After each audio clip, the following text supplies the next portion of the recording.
Hi there, I am your social studies teacher Akshay Jha.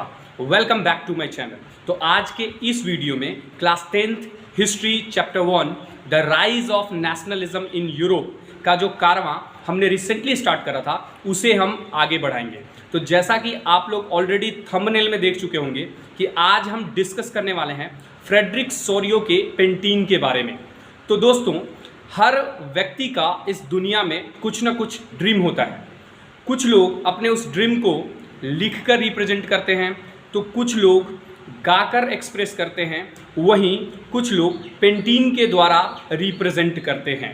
Year 1848 French artist Frederick Sorio ने 4 series की एक painting बनाकर अपने ड्रीम वर्ल्ड को विजुअलाइज करा था, जिसकी पहली painting the dream of world wide democratic and social republics the pact between nation के द्वारा इस पूरी दुनिया को डेमोक्रेटिक रिपब्लिक के रूप में दिखाया था। डेमोक्रेटिक का मतलब होता है कि एक ऐसा नेशन जिसमें कि वहाँ के लोगों के पास ये राइट हो कि वो वोट देकर अपने रूलर को चुने। वहीं रिपब्लिक का मतलब होता है कि जब भी किसी न्यू रूलर का सिलेक्शन होना हो तो वो इलेक्शन के प्रोसेस के थ्रू हो, ना कि किसी और प्रोसेस के द्वारा। अपने इस पेंटिंग में फ्रेडरिक सोरियो अमेरिका के न्यूयॉर्क शहर में स्थित स्टैच्यू ऑफ लिबर्टी के सामने एक लोगों की बहुत लंबी कतार को दिखा रहे हैं, जिसमें कि सभी लोग स्टैच्यू ऑफ लिबर्टी को होमेज देते हुए क्रॉस कर रहे हैं। होमेज देने का मतलब होता है कि किसी के रिस्पेक्ट में हाथ जोड़ना। अगर आपको याद होगा तो फ्रेंच रिवॉल्यूशन के टाइम पर फ्रेंच आर्टिस्ट ने लिबर्टी को एक फीमेल फिगर से पर्सोनिफाइड करा था।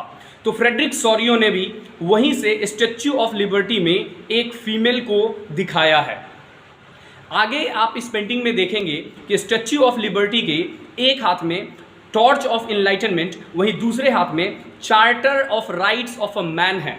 एज ऑफ इनलाइटनमेंट का मतलब होता है कि हिस्ट्री का ऐसा दौर जिसमें लोग पढ़ लिख कर समझदार हो गए थे, जहां लोगों ने थिंकिंग करना, सोचना, रीजनिंग लगाना, लॉजिक करना स्टार्ट कर दिया था। वहीं दूसरे हाथ में charters of rights of a man का मतलब होता है लोगों के अधिकारों का दस्तावेज होना।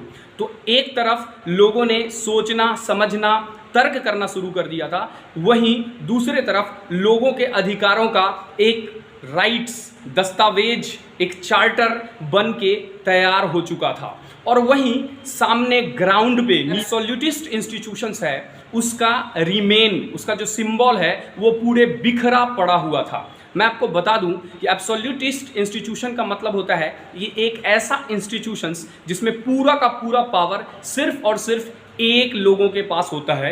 Example, monarchial form of government. अगर आपको याद होगा तो मोनार्की फॉर्म ऑफ गवर्नमेंट जो है वो बेसिकली 2 चीज़ों पर बेस्ड थी।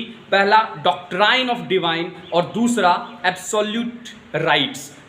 डॉक्ट्राइन ऑफ डिवाइन का मतलब होता है कि भगवान के द्वारा किसी को भेजना।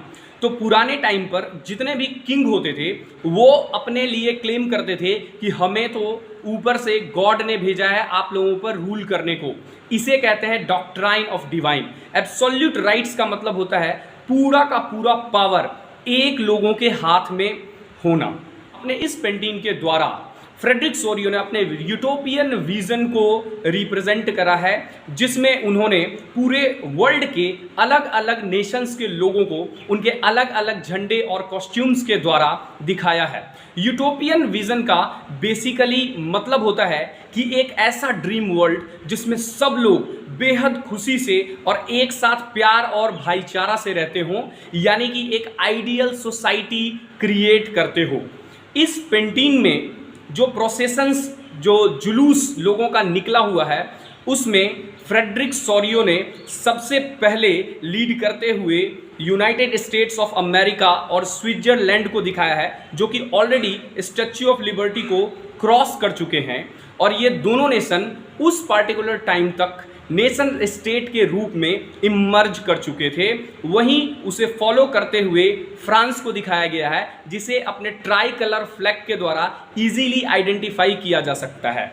वहीं फ्रांस के पीछे जर्मनी के लोग हाथ में ब्लैक रेड और गोल्ड कलर का झंडा लिए इजीली आइडेंटिफाई किए जा सकते हैं। यहाँ समझने वाली बात यह है कि उस पार्टिकुलर टाइम यानी 1848 में जब ये पेंटिंग बनी थी, उस टाइम तक जर्मनी एक नेशन स्टेट के रूप में इमर्ज नहीं हुआ था, बल्कि अलग अलग प्रिंसिपैलिटीज़ में बटा हुआ था। प्रिंसिपैलिटीज़ का मतलब होता है रियासत।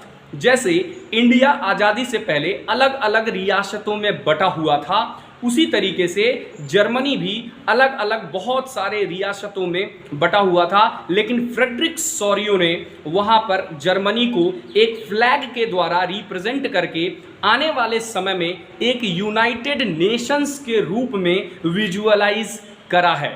वहीं उस पेंटिंग में जर्मनी के पीछे बहुत सारी यूरोपियन कंट्री जैसे Austria, kingdom of two Sicilies, Lombardy, Poland, England, Ireland, Hungary और रसिया को भी दिखाया गया है। वहीं इस तरह का सीन देखकर ऊपर हेवंस से क्राइस्ट, सेंट्स, एंजल्स भी इस तरह के सीन का स्वागत कर रहे हैं और एक टकटकी लगाकर नीचे के तरफ देख रहे हैं।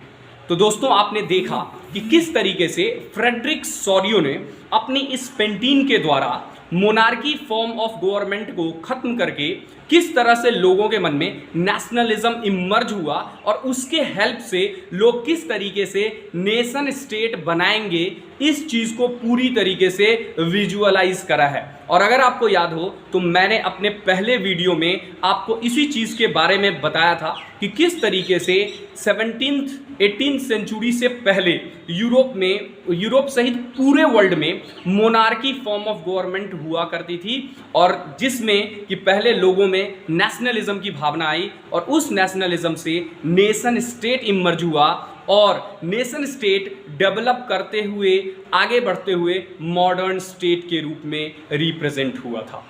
तो दोस्तों, आपको ये वीडियो मेरी कैसा लगा आप नीचे कमेंट बॉक्स में ज़रूर बताइएगा, और मिलते हैं अगले वीडियो में। Stay connected, spread love, receive love. Thank you.